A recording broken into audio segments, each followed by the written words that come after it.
good evening, everyone. Welcome to Rotor Talk Live, Season 7, Episode 11, DJI Mavic 3 Pro for $799, my detailed experience. Hope everyone is doing well tonight. Before we get into anything, even greeting everybody, I want to wish a very happy birthday to our very own Dr. Ted. Dr. Ted, a very happy birthday to you. And our very own Captain Ray Kelly. Happy birthday to both of you gentlemen. We're thrilled. Marcus. Bill, I can see right away I got a problem. Let me take care of it. Okay. Happy birthday to you, gentlemen. We're very thrilled that you're able to celebrate. You're each able to celebrate another 29th birthday.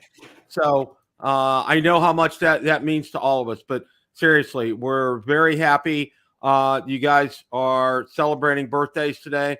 And a belated but nonetheless very happy birthday to my oldest son, Will, who turned 40 on Sunday. So wishing birthday greetings to Captain Ray and Dr. Ted today. All right. Marcus, how are you this evening? Not too bad, Bill. I just got home, did about a 2-mile walk around the neighborhood, and the weather's starting to turn. I think spring is finally coming. And so the good news about that is, man, I'm planning my flights. Gosh, Bill, what I've been doing this afternoon, I'm just reaching over to grab it. I don't know if everybody has one of these, but I keep a little booklet with all my permits, and that's my permit for Lucky Peak Reservoir from the Army Corps of Engineers. And of course, all your rules that you follow for a community-based organization. Kind of handy to have it all in one book, you know. That is very smart, Marcus. That is very smart. We're gonna get some greetings in here. John Olson is here. Sergeant Rock is here. Akarasho, Drone Life, Drone Shots. Let's see who else. Bud Bieber. Let's see who else we got. John is here. Flying Flynn Media. Lauren is here. Art is here. Koopy is here. Richard is here tonight. Michael Wright is here. John Olson. Let's see who else we got. I think we're kind of good on that. Thomas Baker is here. All right. Absolutely fantastic evening here. We're gonna get into the detailed. I hope you guys caught part 1 last night. It was privileged to be a guest on Drone Nation last night. As always, it's a great time being on that show. And Marcus and Ron and DeMarco had a great crew on last night. Had Captain Ray on last night. Had Johnny Drone Flyer on last night. Great discussion. We're gonna kind of continue that, kind of go into part 2 and a little bit more detailed on my experience and kind of let you know where things are. First thing I want to start off with tonight, okay? Came across an article about Verizon, and why you want to talk about Verizon? Well, Verizon they have switched up their fleet, their drone fleet, and they're replacing their drone fleet with Skydio X10 for crisis response. And the article is here. Of course, as you guys know, all these articles are out on Bill the Drone Reviewer Facebook group for you guys to read them at length. Explaining the X10 will help Verizon to modernize its drone fleet. Chris Sanders, a senior manager for Verizon, said the X10 is an AI-enabled drone capable of providing our team with enhanced capabilities, including full or partial autonomous flight. It will allow us to stream video to the agencies we fly by for sharing a link, which means that anyone in the organization will be able to see the stream. And it makes it easier for us because there's less equipment needed to operate the drone.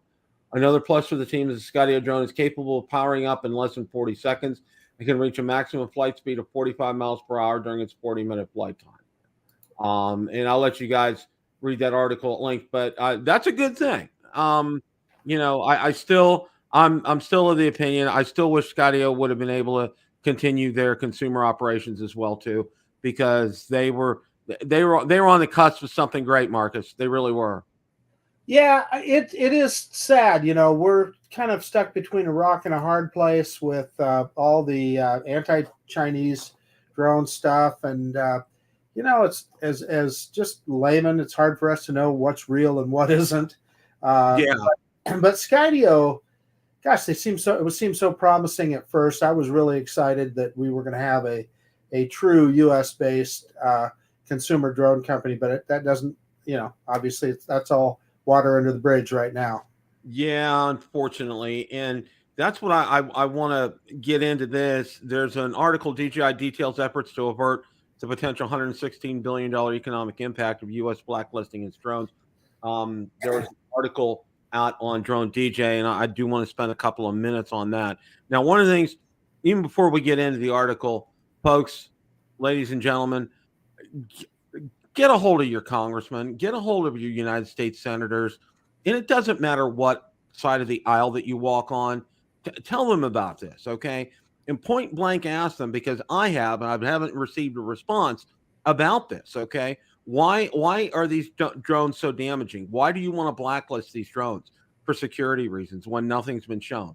But anyway, this article here, that they went into somewhat of a detailed response, and I think they had talked to, and I'm trying to get the name of the gentleman here, Adam Welsh, DJI head of global policy. And they did some Q&A here. The U.S. and federal state blacklisting of DJI drones accelerated over time. How has that affected DJI's U.S. business and market share? They said they don't share their sales numbers. However, that it really has not affected them. But the bans and rhetoric behind them must have considerably hurt DJI's U.S. business position. They talk about that. How much of this in DJI's views is based on legitimate worries about China's documented and unrelenting spying activities? And again, they address that here. Critics legitimately note that China's government spying activity, often using laws obliging Chinese companies to abet that, is well known. How could DJI escape that co-opting state pressure or exerted by authorities? And again, they state that DJI is independent of that. DJI is privately held. We don't have any government investors with a golden share or control of a seat on our board or any executive positions here. And then the latest House of Representatives blacklist bill seeks to effectively ground all DJI drones in the U.S. and thereby render future purchases of the craft nonsensical. How big a threat is that? And then they get into the article here. Despite the spreading ban activity, DJI customers have been surprisingly passive in responding so far. Why? I doubt many consumers are aware of what is being said. We live and breathe in it every day, but most recreational users look for DJI products because they're fun and easy to use and are priced in a way that is accessible. Okay. And again, I can't say it enough. Please contact your congressman. Please contact your senators, because that's the only way we're going to put the brakes to something like this, if they hear from their constituents. And this isn't like TikTok. TikTok is a real and Huawei. Okay, they were known. They're proven to cause problems. An example on TikTok is try posting something anti-Chinese Communist Party on TikTok. Mm-hmm. You can't do it. They'll take it right down. Anything critical of them. Now, you can post anything you want critical of any part of the U.S. government, and TikTok will leave that just fine. Post something critical of the CCP and see how long it's on there. Exactly. Taken right down. Now, Bill, one more comment. Much like TikTok, what I would love to see a solution is, if DJI got bought out by a U.S. company, or how about this, Bill? How about the U.S. division of DJI is U.S. owned or something like that? There's got to be a solution, Well, and I was thinking about this, okay, because I'm going to go back here just a little bit in time to the early 1980s when Honda and Toyota decided that they were going to build plants over here in the United States, okay?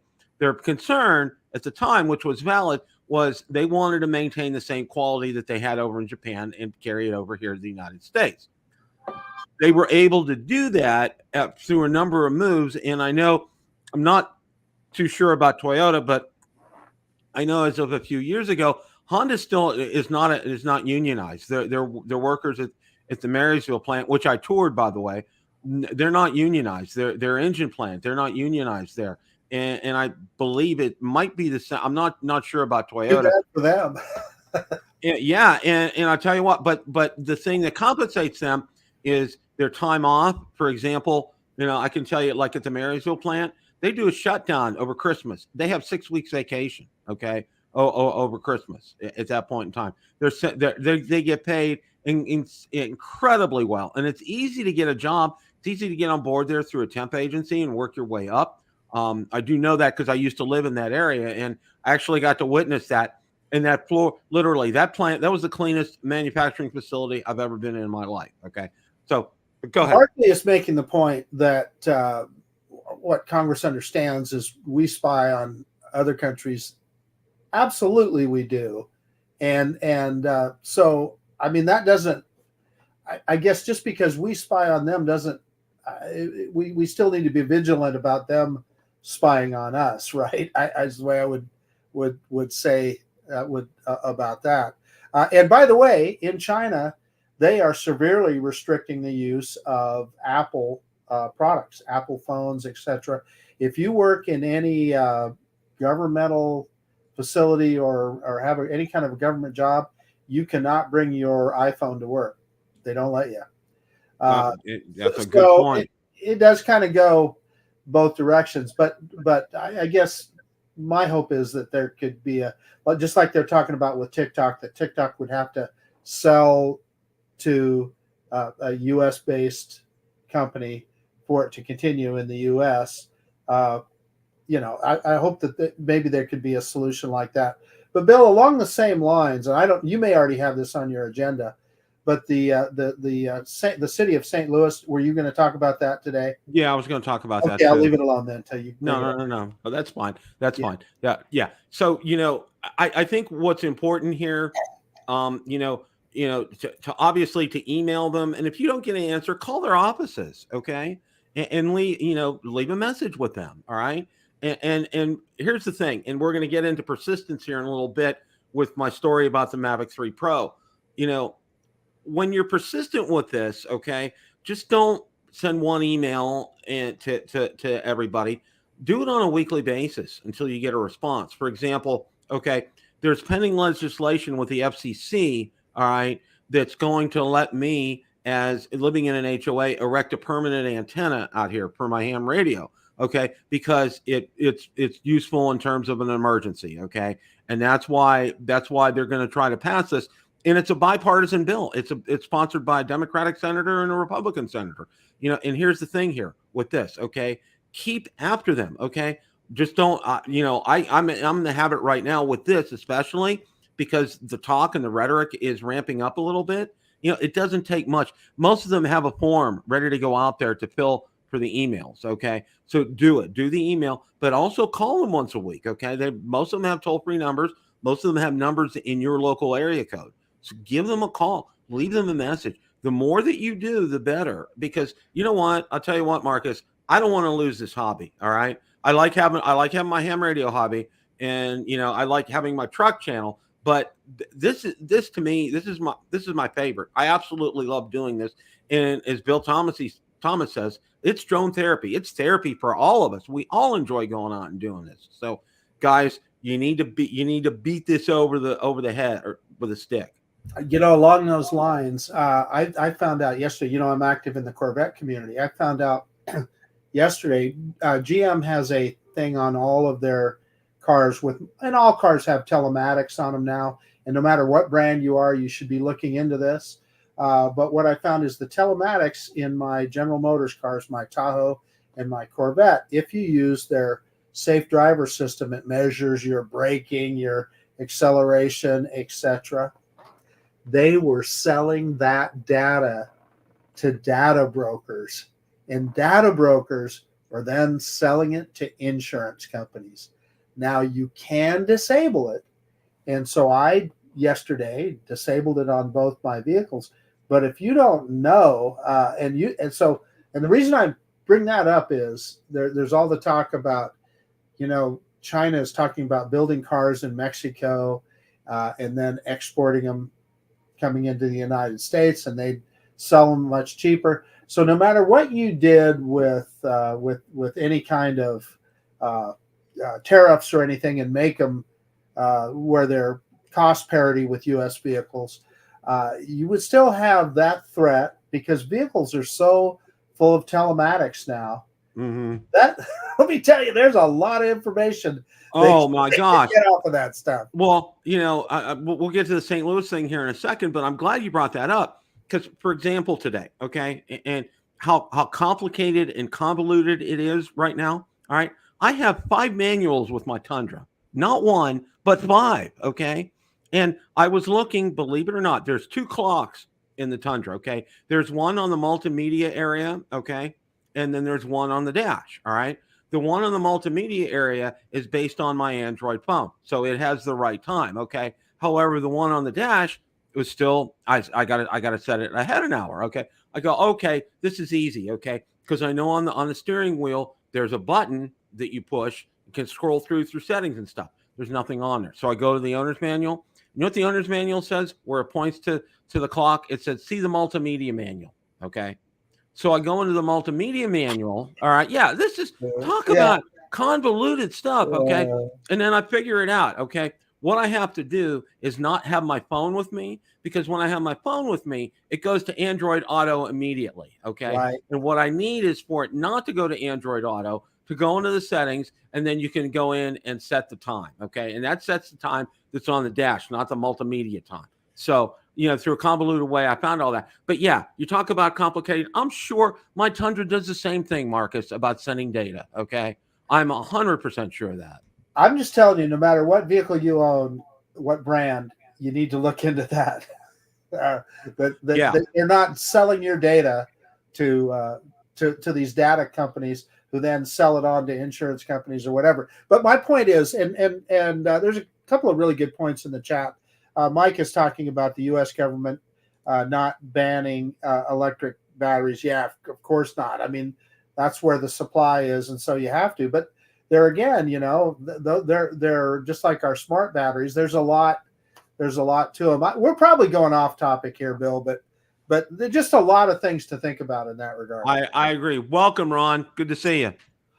Yeah, Bill, thank you. I want to say hello to everybody out in the chat. Thanks for having me on, Bill. And thanks so much for being our guest last night on the Drone Nation show. We got a very good response from good feedback from It's always a pleasure being on, and a great crew last night, with DeMarco, Captain Ray, and Johnny. It was fantastic. Had a wonderful and of course the Mavic 3 Pro was one of the other co-stars. Mavic 3 Pro, which we're gonna get to here in a minute. Now, I wanted to go ahead. You need to put up 107 drones last comment. I'm sorry, I don't want to. It's the truth. Jeez, I tell you. It is true. It is true. Well, continuing in the same vein, because we're kind of like talking about 3 of these articles in a row here. Targeting one annoying user, St. Louis passes commercial drone restriction applicable to all. Okay. And, according local NPR affiliate, the unanimously adopted ordinance will also prohibit flights within 25 feet of a person without their permission or near large public events and public buildings.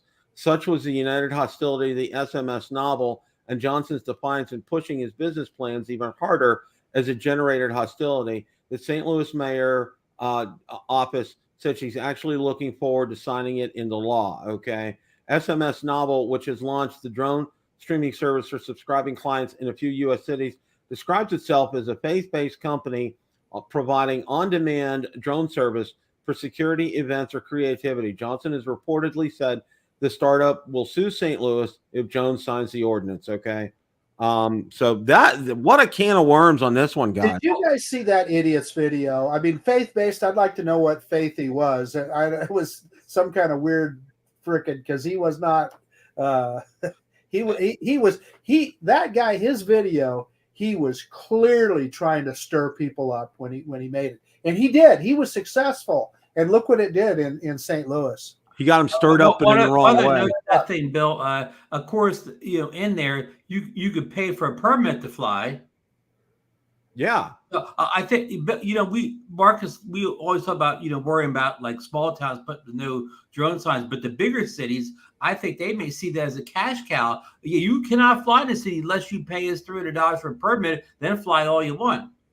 Well, see, and I think I mentioned last night when I was on Drone Nation that Orlando. They're like that, the city of Orlando, and you have to pay to fly in the city of Orlando, and it's not just a one-time fee, okay? It's a per-use fee that you have to pay with them.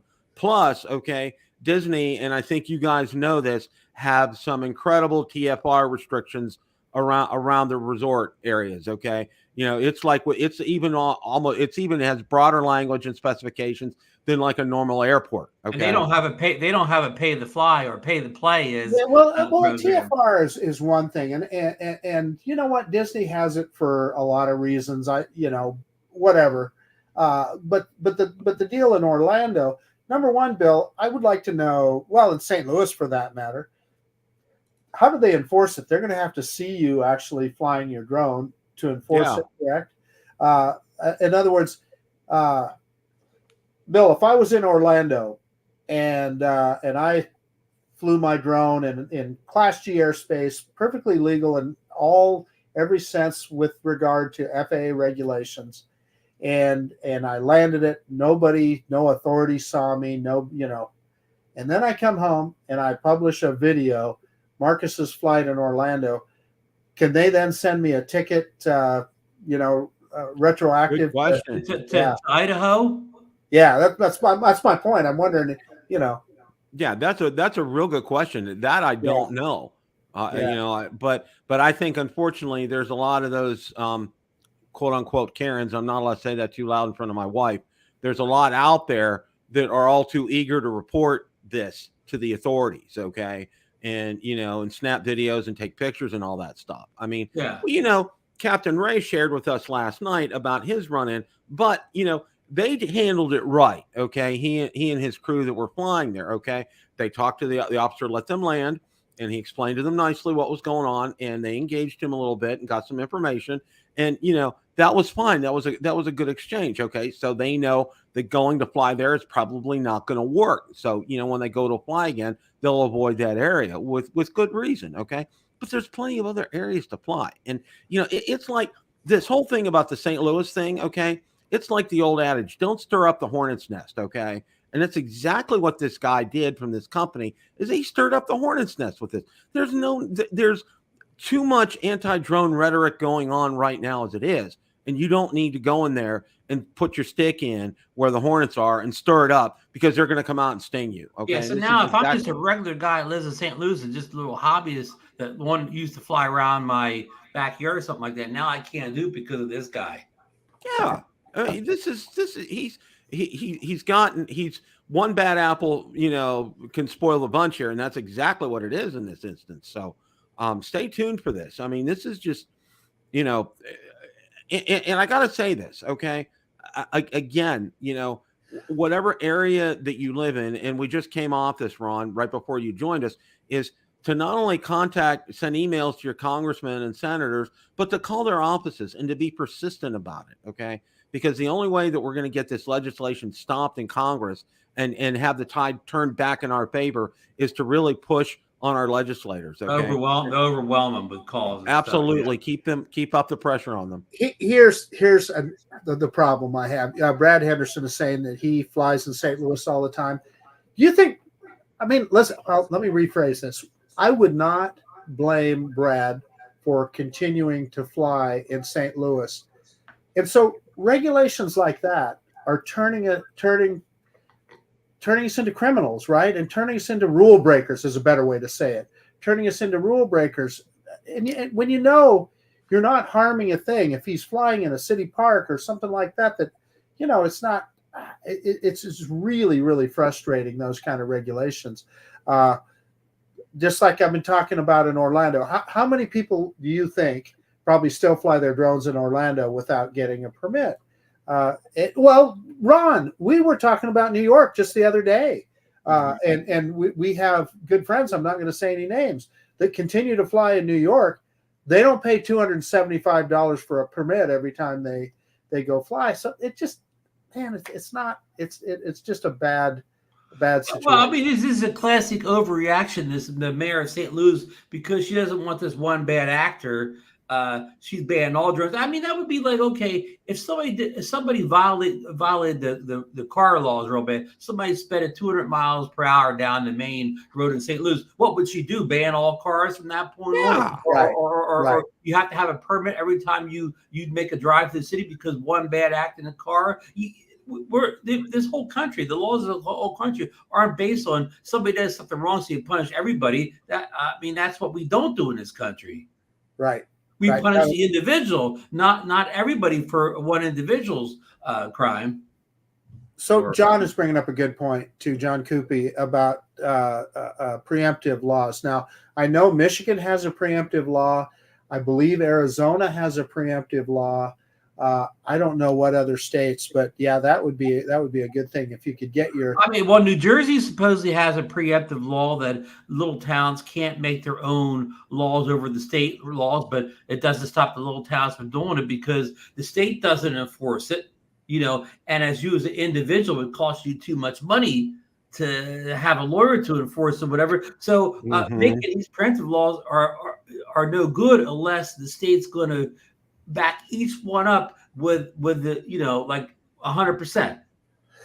Yeah, I can give you an example right here. The county right next to me, Canyon County, they have an ADA county or a Canyon County law that says you can't fly in any of their county parks.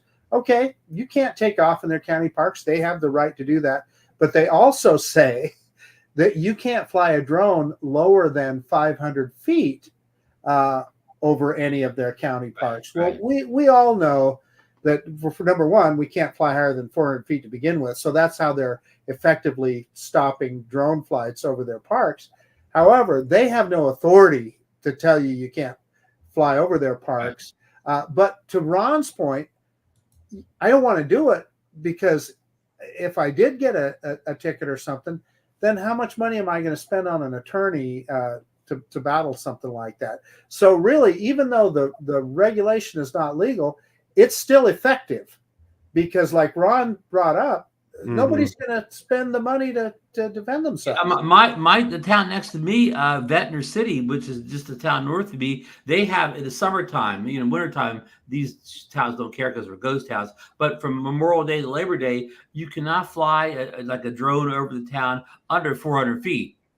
Of course, they know you. There you go. Over 400 feet, so they put the 400 feet in there, essentially making all drone laws illegal. And of course, you can't take off from the ground. They have strange laws, but they used to have a permit too in Ventnor. But I went down and got the permit once to do a paid job or whatever, and eventually they gave my money back because I guess somebody realized that they were violating some kind of law by making you got permits. These laws regarding airspace, they really can't make these laws because they have not. If somebody challenges them in court, they will usually win because, while they can say and they can enforce, you're not taking off from private property. Okay. That's one matter that they'll probably uphold. But to fly over it, that's a completely different thing. Okay. Yeah, but I'm not willing to pay a lawyer a couple $1,000. Oh, I know. Yeah, you'd have to. I agree, Ron. Over Ventnor City or whatever. Yeah, you gotta be smart where you're flying right now. Okay, you have to be smart, and you have to be diligent about it and know the rules. Okay, and like I said, and a great example of this, and Captain Ray, forgive me for using it, but it was a good example. Okay, you guys were finishing up, and an officer came up to you and told you you can't fly there, and you handled it well. Okay, and that's how all of us should handle a situation like that. Or even if we're in the middle of the flight and the officer says, can you land your drone? You're not allowed to fly here. Most officers will be kind and polite like this one was, and they can engage him. Can you give us information regarding this, or where can we contact it? And apparently I think they did, and that's all good. And that's a good thing. And that's what we need to do. And we need to pass that on to other people out there, to be smart about it. And, if law enforcement is there and they tell you not to land, you land your drone, okay, and you cooperate, and chances are 99% there's going to be they'll let you go, and they might give you some information, and you might ask for information, and that's fine, okay. And know one thing, okay, don't go back there to fly, okay, because they're going to be watching, okay. Be smart about this. Don't don't tempt fate with things like this. That's my big thing. And places like they were in like a small town. So if you really want to fly somewhere in that area, just go to the next street that's in the next town and just fly from that spot. Yeah, exactly. Well, there are some rules here. Like for instance, you can't fly, you can't take off and land in a state park here in the state of Florida. Mm-hmm. But if you park next to the state park, you can sure as heck fly over it. There's no problems doing that at all. Okay. Yeah. So, so that's one of the things. Okay, Bill, you make a point there, and I agree with you. You're absolutely right. But would you want to tempt fate actually doing that? Would you? That's the reality, and that's how even though those laws aren't legal, they're still effective. Of course, remember though, say you build parks next to state park, he takes a drone off. Well, unless that police officer actually sees you like taking off, which only takes seconds, right? I mean, once you got the drone in the air, they don't even know what you're doing. Say you fly for whatever 20 minutes or whatever, and it takes, I mean, basically 30 seconds to take off and 30 seconds to land. You only got a minute of really where you have to really worry about. Well. Here's where I'm going to push back on you a little bit, Ron. Let's go back to those people that were in national parks and were just taking video in national parks. With a GoPro or something, yeah. Yeah, with a GoPro, and it was against net park regulations. Yeah. All they did, nobody saw them do it at the time. There was nobody that witnessed them doing it. They looked at their YouTube videos. Yeah, well, it's a Mikey thing. Like Mikey, Philly Drone Life. All this mess he's in is because of like 40 live stream videos he used to make. He hasn't made one in 4 years, but live stream flying the drone. And not one time did a local police officer, Sea Guard in Philadelphia, anybody actually in Philadelphia ever file a complaint about him. It all came from people on YouTube watching the videos. Eddie's got the solution. Eddie's comment right there. Pop up the second to last one, Bill. Yeah.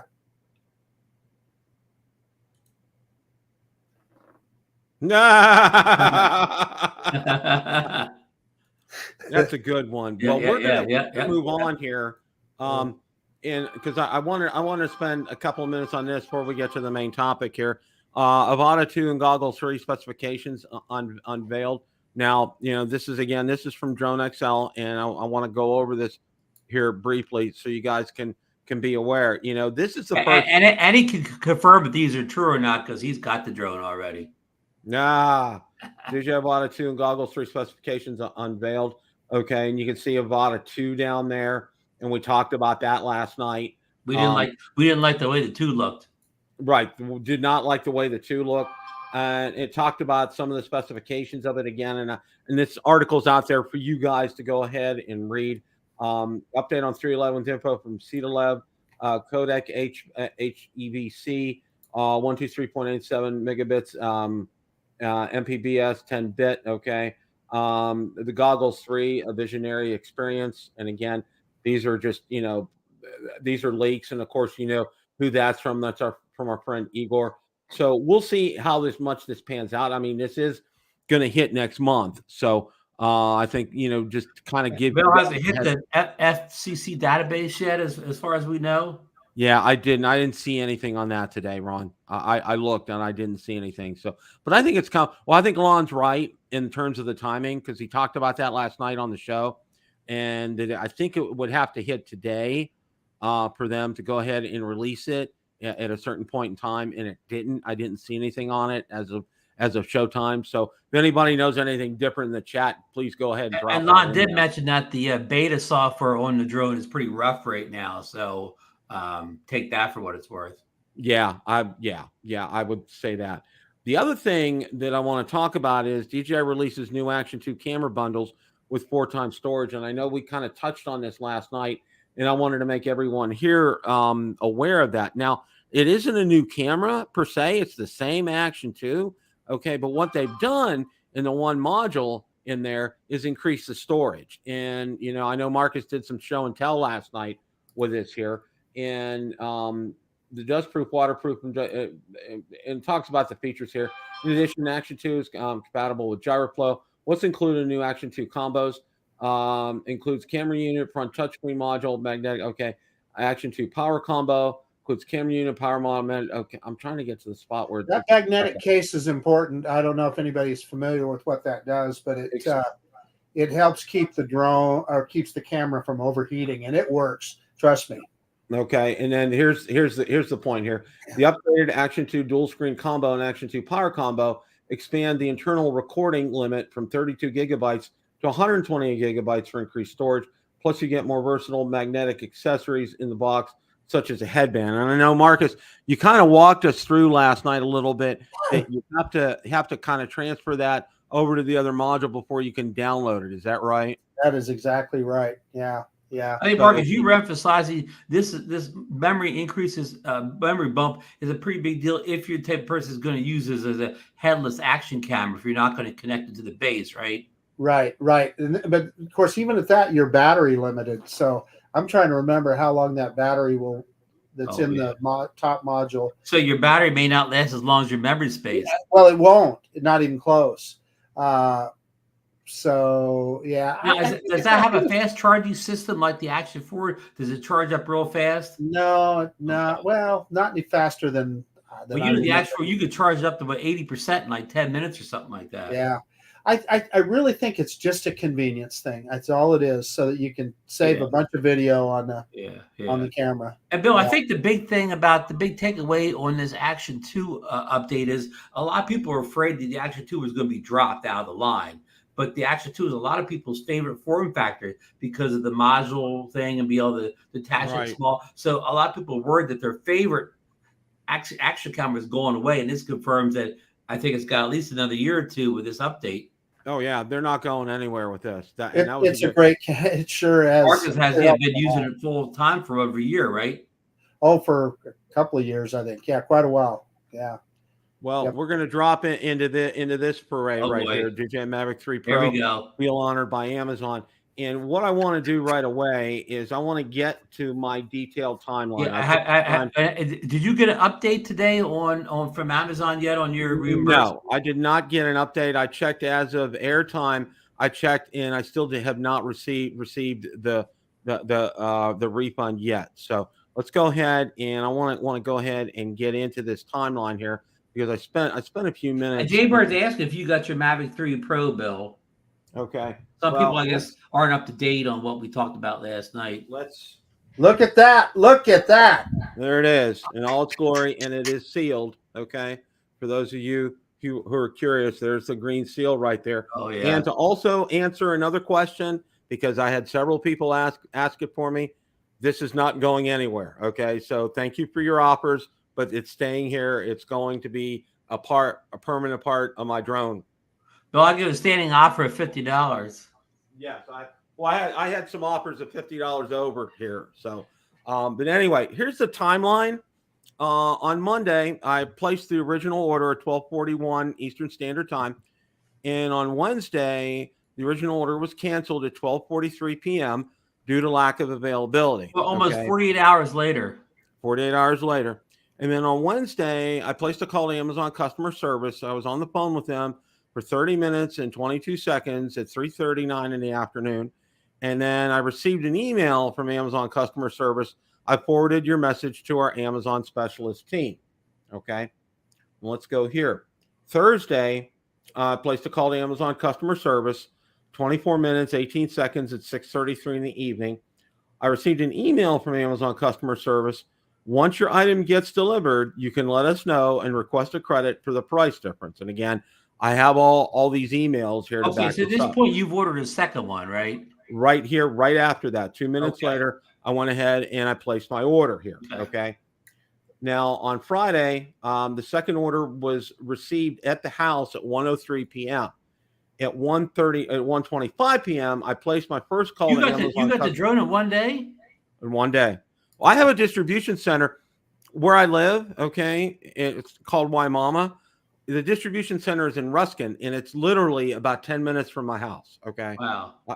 And there's another one in Lakeland by where I live. So, I mean, I live within and 45 minutes of 2 large distribution. No, I thought you got drone delivery there. I mean, we were delivered by a drone to get there. Pretty much. Okay. Now, several of these calls here, and the reason that they did not last very long, that was a hang up. Okay. I was on the phone for 8 minutes and 43 seconds. I got hung up on. This one, again, 3 minutes and 5 seconds. That was a hang up. Okay. This one here, another one, 2 minutes, 44 seconds. And then finally, I was able to get a hold of somebody and talk to them at great length, 45 minutes, 33 seconds. It's at 1:43. And then that one ended up getting disconnected as well. So I called them up again. It was at 2:30. And then I called them. I did an online chat with them between 2:43 to 3:36 p.m. And that really didn't get anywhere. And then I placed my last call to Amazon customer service was at 3:36 p.m. on Friday, 3/8/2024. And I received an email from Amazon customer service, successfully requested refund of the price on the original payment method. And you'll see it in the next 5 to 7 business days. On Monday, I called Amazon customer service confirming credit request in the order notes in 4 minutes and 20 seconds. Okay. I spent a total of 2 hours, 35 minutes, and 2 seconds on the phone with Amazon. Okay. Several points I want to make here. Okay. One of the things, and they would not, I talked to several people online, and they want to talk, they talk about getting transferred and asked to a supervisor. Okay. Well, that's good, but that's not who you want to do. You wanted to talk to the price difference team. Okay. So if any of you who are still out there, who are still trying to pursue this, okay, whenever you get a hold of somebody, and I strongly encourage you to do it by phone and not on online chat. Online chat was futile. I really got nowhere, okay? I insisted on talking with a member of the price difference team. And that was this phone call right here that I made on Friday at 3:36 p.m. I talked to somebody from the price difference team. It did take a while, about 35 minutes. But I received an email from them confirming this, and it has Amazon letterhead on it and everything. Okay. That's the first thing. Okay. The second thing is this. Okay. And this is really kind of a key point here. And I talked about this last night, is the fact, okay, now this company that sold it, okay, it was a third party, okay, that was selling the Mavic 3 Pro, but Amazon was fulfilling it. And that's an important thing here, because in a lot of instances, a third-party seller, okay, they 9 times out of 10, they will fulfill the order, okay, on their own, not Amazon, okay? In this instance, Amazon clearly stated that they were fulfilling the order. So they had the order for a total of, as Ron stated, about 48 hours here, okay?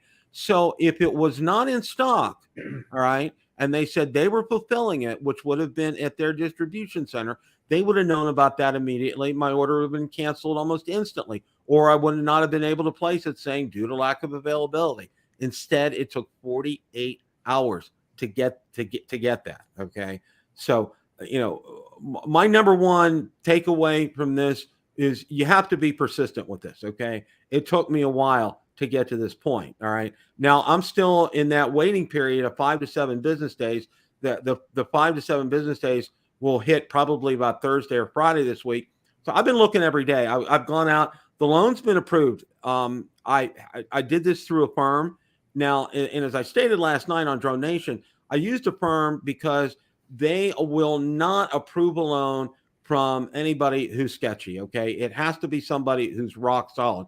So they approve the loan. All right. And if you get a refund from Amazon or you get a price difference, they're going to credit my Affirm loan with Amazon when I get that. So I've been going out there every day to check. It still hasn't. The loan was approved and I got that. Okay. But the credit isn't out there yet. So I'm thinking maybe Thursday or Friday, this is going to hit. So that's the countdown. So if you don't have the money by, say, late Friday afternoon, there may be a hiccup. Well, what I'm going to do is I'm going to kind of give it till Monday. Yeah. And if I don't hear anything by Monday, I'm going to get back on the horn with them. Yeah. And then what I'm going to do now, if you went out and let's go ahead and look, I think I have the article up here. I wanted to show everybody Now, hi, Kesselou. I went out there and I actually chatted with him on Facebook Messenger, and I had some good chats with him. So let's go ahead and share this here. And John Flynn says his order is still listed as received. What? Yeah, I don't exactly know what that means, but he says his order is still listed as received. If it's received, in other words, they received the order, not that he's received the product. Yeah. Okay. That's my guess. Maybe John can clarify that for us. We'll have to get John on the show, Marcus. Yeah. Now, one of the other things, and I've seen some comments, and I want to address this too. I've had some other people. How come I can't get one for $7.99? Okay, this is only applicable to those who ordered this last Monday. Okay, this won't. This isn't something that's going on and active right now. So I want to make sure. So I've gotten a number of comments on that, and I want to make sure people understand that. And Bill, your timeline was something like 12:30 when you ordered. You were on the back end of the order. I think I finally heard about this around 1:32, and it wasn't there anymore. So you probably got right in at the tail end of this. Yeah, I got in at the tail end because I went back out because I posted this. I did a YouTube short and I posted it, and almost as soon as I posted it, it was back at its normal price. Okay. And it didn't point. It pointed to DJI. It didn't point to being or Amazon being the seller, not that company. All right. Now, what we're seeing here, this is the original ad that was out there for $7.99. Okay. And there was the original cancellation, and a lot of these are from Hi Kestelou here. Okay. Now he outlined a process, and that's something that if you're interested in doing this, follow this process, but with a couple of caveats. One, you want to talk to the price differences team. Okay. Don't ask to speak to supervisor. You want to talk to the price differences team, number one. And number two, also say you have access to emails. Okay. And whenever you do get something from one of these Amazon customer service persons, okay, you want to have them send you an email to confirm this. Okay. And also have them repeat it over the phone because they record all these phone calls. All right. Mm-hmm. That's part of what they do here. Okay. Hey, Bill, Eddie's making a comment here that, you're putting a lot of, and it's worth mentioning, hey, you're putting a lot of time in this too. So your time is worth something as well. Right. Exactly, Eddie. That's a great point here. So, and this was an email that Hi Kestelou received. Now I used these when I was on my initial phone calls to get that, because I said a friend of mine has gotten a confirmation from Amazon that you're going to go ahead and honor the difference here. All right. And again, here's another one, message from customer service. Now, this person right here, okay. Good morning. So wife spent 2 hours on chat with Amazon, explained everything. The supervisor spent an hour of that looking through transcripts and phone calls. Basically, the previous reps from Amazon promised something they could not deliver on. They're only allowed to discount an item 20% max. So what he did was refunded a bunch of items we had bought in the past until it equaled the price difference and added it as a gift card. My wife purchased the drone again, but this time the credit card was applied. The credit was applied. I had to return the first Mavic 3 Pro I received yesterday, and my $800 one comes tomorrow. And you can see there's verification of that here. All right, and that was the last update that's been posted out here from Hi Kestelou.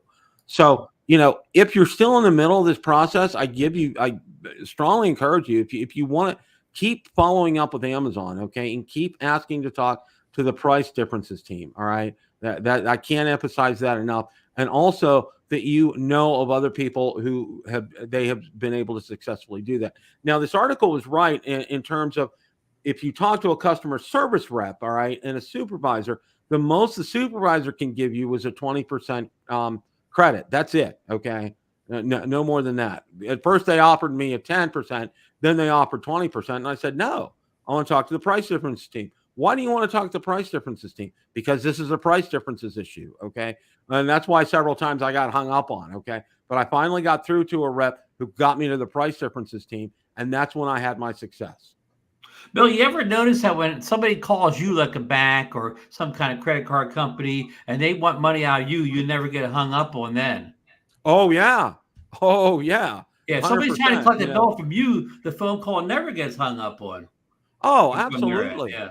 Absolutely. You know, if somebody's calling to say, you know, this is so and so, you know, you're 2 days late with your payment, you know, well, we can take XYZ forms of payment kind of a thing. Okay. Yeah, you'll never get hung up on those calls. Go bad for some reason. No, absolutely not. Well, I had this happen to me with Best Buy. Okay. I had an example with Best Buy, and this will be real quick, Reader's Digest version. All right.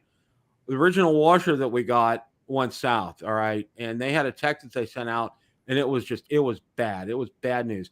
And we had the washer less than 2 years here. And what I did was I pushed, and I found a corporate email address. I did some digging, and I found a corporate email address to the CEO of Best Buy. All right. And I pushed and I pushed and I pushed. And what I did was I ended up getting a considerable discount on another brand new same washer. Okay. And they would haul the old one away, and they did. And I saved a boatload of money on that. Plus now I'm a member of what they call Total Tech Care, which is their extended warranty program that they have. And I paid $250 a year for that. And it's money that's well spent because, for example, I had my old Dell desktop repaired by Best Buy. Okay. All I had to do was spend $50 for a new SSD drive on it.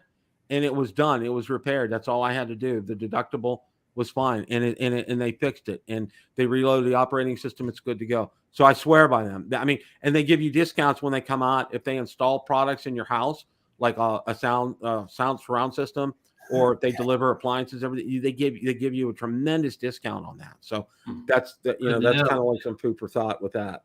But yeah, that's my experience on this. Okay. And yeah, Jaybird, that's a good thing. I have State Farm as well too for that. And that's another thing, another point that I wanted to bring up right now as well too. I'm waiting until I get a confirmation that the amount's been credited. Then I'm going to go out to DJI and purchase Care Refresh. Then I'm going to go to Amazon. I have some gift cards. I'm going to get a Lycus case for it. I'm also going to get another battery port and some spare props. So I'm kind of waiting until I get confirmation. You're in a holding pattern for now. For now, yeah. And I think it's a smart thing because, you know, if it goes south, you know, plan B is I'm going to pursue what we just saw up there. I'm going to say, look, why don't you refund me my last $1,500 worth of purchases on a gift card, and I'll go ahead and get it and go around that way. So that would be 20% off of each of those purchases, right? Because all they can do is 20%, right, Bill? Well, they'd have to do 20% off of each of those purchases till they got enough money, right? Right. Until they and that's what they did. I mean, you know, they didn't go through line item by line item, but I'm sure they looked at the amount of purchases that they did over the year. And for me, I mean, that's where I spend the most money is on Amazon. Okay. So second to DJI, that's where I spend the most money, bar none. Okay. Besides getting gasoline, you know, every month. That's where my big bucks are.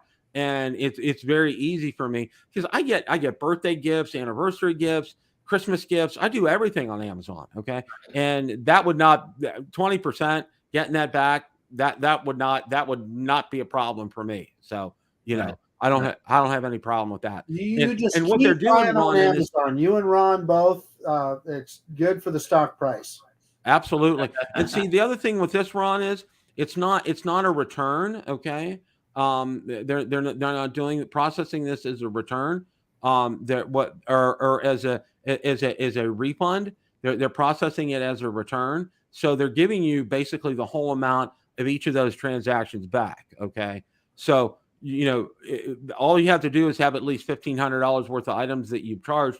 And what they're doing is they're quote unquote refunding you for that $1,500 worth of items. I know retail's a strange way to do things. But Marcus, Bill and all the other people that are trying to get this $2,100 drone for $790, they're not helping your stock. They're bringing your stock price down, Marcus. Yeah, that may be. But you know, Eddie mentioned it earlier that Amazon is not. There's nothing illegal going on. In other words, they're not bound by any reason to make good on that.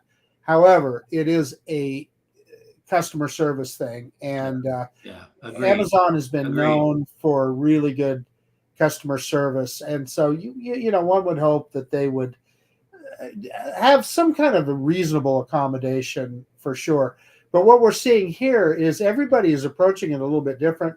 the way Bill's getting it done is one way, and the way High Castellou was talking was another way, and so yeah. I mean, a third-party seller put Amazon in a bad spot.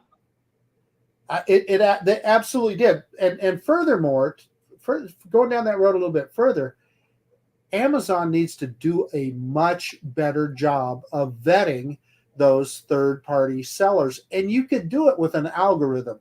In other words, whenever you see a huge price difference like that, it should flag it, right? Exactly. And then somebody at Amazon looks at that and says, "Hey, are you guys really selling this for, you know?" For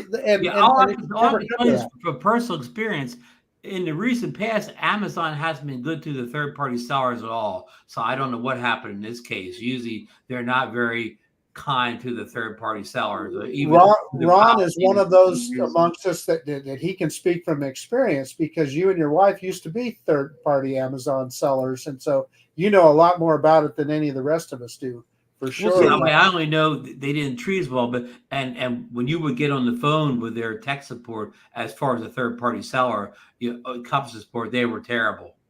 I don't doubt that. Are much better than the people that the third-party sellers have to talk to.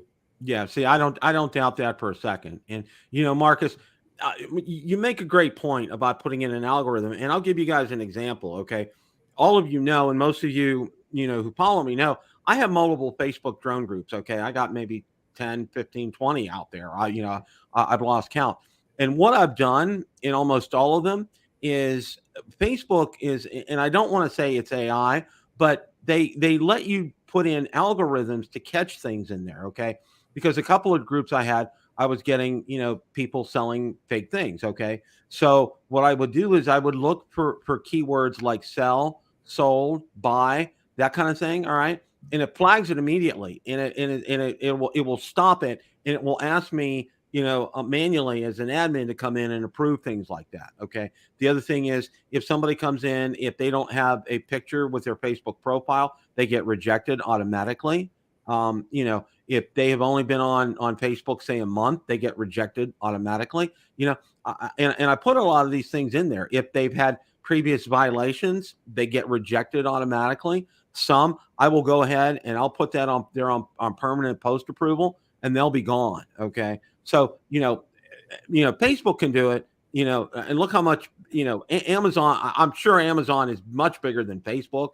And, with the billions that they have right there, they can do something like that as well. Because Marcus brought up a great point. These third-party sellers need to be vetted, okay? Because you can't go out there, go through an experience like this, all right? It's going to look bad on Amazon. I mean, they're not going to remember the name of the third-party seller, but they're going to say, Amazon had this third-party seller, and they were like crap, okay? People will remember that, okay? And Amazon still has to worry about this kind of stuff, even though they're big and pull in a lot of big bucks. They got it. That's something to be concerned about for them. Well, all I can say is I hope come the end of the week or early next week, you have that. You've been refunded that total you're waiting for, Bill. I'm very hopeful of this because, like I said, I called their customer service yesterday, and they read in the chat transcript. They read on my account. They showed that the amount. She verified the amount, and it's coming back to me. Now, one of the things, and I want to tell everybody this, I thought about sharing my redacted emails with everybody, but I don't want to do that. And the reason that I don't want to do that is, I don't want people using my emails with Amazon. Okay. And going to them and say, look, I placed this order. Where's my refund? That kind of thing, even though the order number doesn't show. Well, certainly until you get your money, Bill. Yeah. That's for sure. Oh, yeah. Bill, you're better off keeping those emails on your server. Yeah. Yeah. That's exactly where they are. I printed them off. I have them printed off. I always do things like that and saved off. But no, and that's why, because people are saying, is there proof? Of course there's proof. Okay. I'm not going to sit here for, and tell you guys all this. This is the real deal. And I got the drone here, and it's still sealed. Okay. And it will get opened as soon as I get that. Now, Bill, do you know one other person? I don't mean a person in Hayes' article, but do you know a person in the community that we know that is at the same point you are, where they're waiting for the refund? Or are you the furthest along of anybody that we know of in this process? Well, I know John Flynn, and John, I think you're in here tonight. Okay. Yeah, yeah. He doesn't seem to be as far. He doesn't seem to be as good a shape as you, Bill. Yeah, John. I don't think. Yeah, I don't think he's in good a shape as me. We've been kind of chatting on Messenger as well too. John, please do give me an update on Messenger and let me know, if there's any resolution for you and anyone else. Please don't hesitate to contact me. John said in the chat earlier that his order is still marked as received. Okay. I don't technically know what that means, but I think probably that Amazon received the order. Okay. That's probably what that means in that instance. Right. So, go ahead. Hey, Bill, before we sign off, I wanted to mention one more thing. I was talking to John Coopy earlier today, and he mentioned to me that the FPV Freedom Coalition is kind of on their heels and may not be around due to mostly lack of interest.